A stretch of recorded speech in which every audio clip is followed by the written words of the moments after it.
আসসালামু আলাইকুম everyone, how are you all? I hope you all are fit and fine. আশা করি তোমরা সবাই ভালো আছো। এইচএসসি 25 এবং 26 ব্যাচের স্টুডেন্টরা। তো 7 দিনের যেই মিশনের একটি ক্লাস আমি তোমাদের দিয়েছিলাম, সেই ক্লাস আমি বলেছিলাম যে এইচএসসি ফার্স্ট পেপার ইংলিশ এবং সেকেন্ড পেপার দুইটির মধ্যে যেই 40-40-80 নম্বর লিখিত পার্টে রয়েছে রিটেন অংশে, তো সেই 80 মার্ক তোমাদের জন্য খুবই গুরুত্বপূর্ণ। বোথ কোনো খারাপ স্টুডেন্ট এবং কোনো ভালো স্টুডেন্ট দুইজনের জন্যই এই 80 মার্ক খুবই ইম্পর্টেন্ট। কারণ এই 80 মার্কই নির্ধারণ করবে হয় তুমি পাস করবে নাকি ফেল করবে, অথবা তুমি কি A+ পাবে নাকি পাবে না, এই দুইটা নির্ধারণ করবে। আর রাইটিং পার্টে নাম্বার তোলা তুলনামূলক কঠিন হয়ে থাকে, তবে যদি সঠিক ফরম্যাট আমরা জানি, সঠিক নিয়ম জানি লেখার, এবং অ্যাডভান্স ভোকাবুলারি ইউজ করি, সুন্দরভাবে লিখে আসতে পারি, তাহলে অবশ্যই ভালো নাম্বার তোলা সম্ভব। তো আজকে রিটেন পার্টের যে টপিকটি নিয়ে আমি আলোচনা করব সেটি হলো ফর্মাল লেটার। তো ফর্মাল লেটার মূলত ইংলিশ সেকেন্ড পেপারে রয়েছে তোমাদের ফর্মাল লেটার, অথবা এটাকে অ্যাপ্লিকেশনও বলা হয়। ফর্মাল লেটারের ফর্মাল শব্দটি অর্থ হলো কোনো যেমন প্রিন্সিপাল হতে পারে, ম্যানেজার হতে পারে, হেডমাস্টার, তাদের কাছে যেগুলো লেখা হয়, সম্মানীয় ব্যক্তিদের কাছে যেসব লেটার লেখা হয় সেগুলোকে বলা হয় ফর্মাল লেটার। আর আমরা যেসব লেটারগুলো আমাদের বন্ধুদের কাছে লিখি, কোনো কলিগের কাছে লিখি, আব্বু আম্মুর কাছে লিখি, সেগুলো হলো ইনফর্মাল লেটার। তো আজকে ফর্মাল লেটারের প্রথমেই আমাদের নিয়ম জানতে হবে। তোমাদের জন্য আমি একটি সাজেশন রেখেছি মাত্র 7টা, সুপার 7 একটি সাজেশন রেখেছি মাত্র 7টা। ফর্মাল লেটার পড়লে যে কোনো বোর্ডে, বাংলাদেশের যে কোনো বোর্ডে অবশ্যই 100% কমন থাকবে ইনশাআল্লাহ। তো প্রথমেই তোমরা দেখতে পাচ্ছ, প্রথমেই ফর্মাল লেটার শুরু করতে হয় ডেট দিয়ে। তো ডেট তোমরা এভাবেও লিখতে পারো, 10 জুন 2026, অথবা তোমরা যদি কেউ চাও অন্যভাবেও লিখতে পারো, যার যেভাবে ভালো লাগে ডেট লেখা যায়, সমস্যা নেই। তোমরা জুন 10 2026 এভাবেও লিখতে পারো, অথবা তারিখটা আগে দিয়েও লিখতে পারো, তবে অবশ্যই মাসের নামটা এভাবে লিখতে হবে।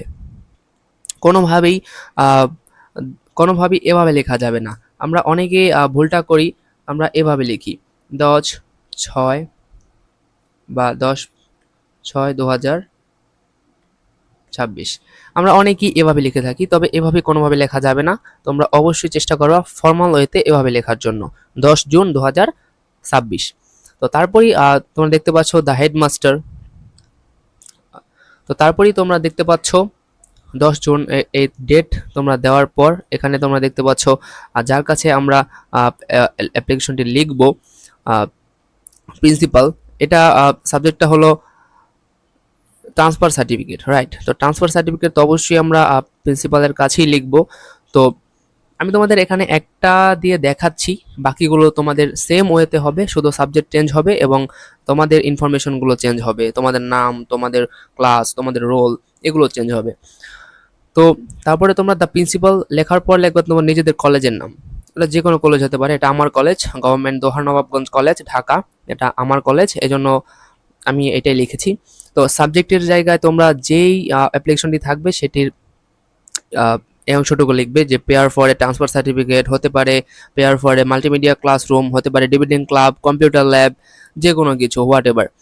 তারপরে তোমরা শুরু করবে ডিয়ার স্যার, তোমরা স্যার দিয়েও শুরু করতে পারো, অথবা তোমরা ডিয়ার স্যার লিখেও শুরু করতে পারো, ডিয়ার স্যার লিখতে পারো।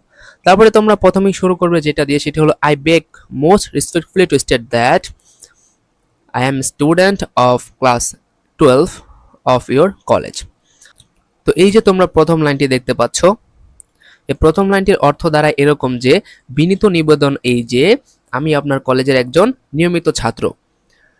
তারপরে my father is a government employee, আমার বাবা একজন সরকারি কর্মকর্তা। রিসেন্টলি অর্থাৎ সাম্প্রতিক সময়ে, he has recently been transferred to Chattogram, অর্থাৎ সম্প্রতি সময়ে সে চট্টগ্রামে ট্রান্সফার হয়েছে, অর্থাৎ চট্টগ্রামে বদলি হয়েছে। সো তাই it is not possible for me to continue my studies in this college, অর্থাৎ সো তাই এই কলেজে বর্তমানে আমার পক্ষে পড়াশোনা কন্টিনিউ করা সম্ভব নয়, এটা তোমরা লিখলা। তারপরে I therefore pray and hope that, আপনার কাছে বিনীত আবেদন, you would kindly issue me, আপনি দয়া করে একটি কি ইস্যু করবেন? এ ট্রান্সফার সার্টিফিকেট ইস্যু করবেন। সো দ্যাট অর্থ কি? যাতে, so that I can get admitted to another college and continue my studies. যাতে আমি আমার স্টাডি কন্টিনিউ করতে পারি অন্য একটি কলেজে অ্যাডমিশন নিয়ে। এটা তোমরা লিখে দিতে পারো। তারপর ইউর অবিডিয়েন্টলি, অর্থাৎ আপনার একান্ত বা ইউর অবিডিয়েন্টলি লেখার পর আমার নাম আমি লিখেছি শ্রাবণ আহমেদ জয়। তোমরা তোমাদের নাম লিখবা। তারপরে তোমাদের ক্লাস, যদি তোমরা ক্লাস তো 12ই হবা, কারণ তোমরা সবাই পরীক্ষার্থী, ক্লাস 12 তোমরা লিখে দিবা।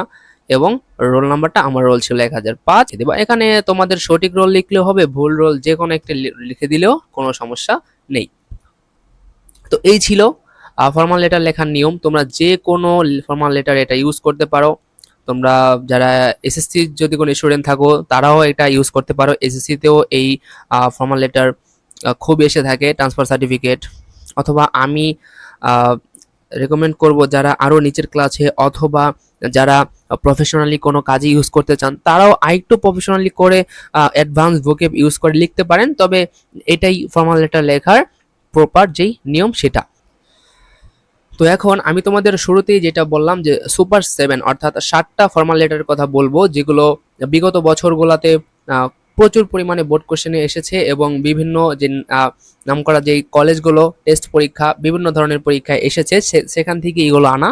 তোমরা চেষ্টা করবা এই 7টা ফরম্যাট তো অবশ্যই মনে রাখবে। ফরম্যাটের পাশাপাশি ফরম্যাট দিয়ে ভালো ভালো নাম্বার তোলা কখনোই সম্ভব না।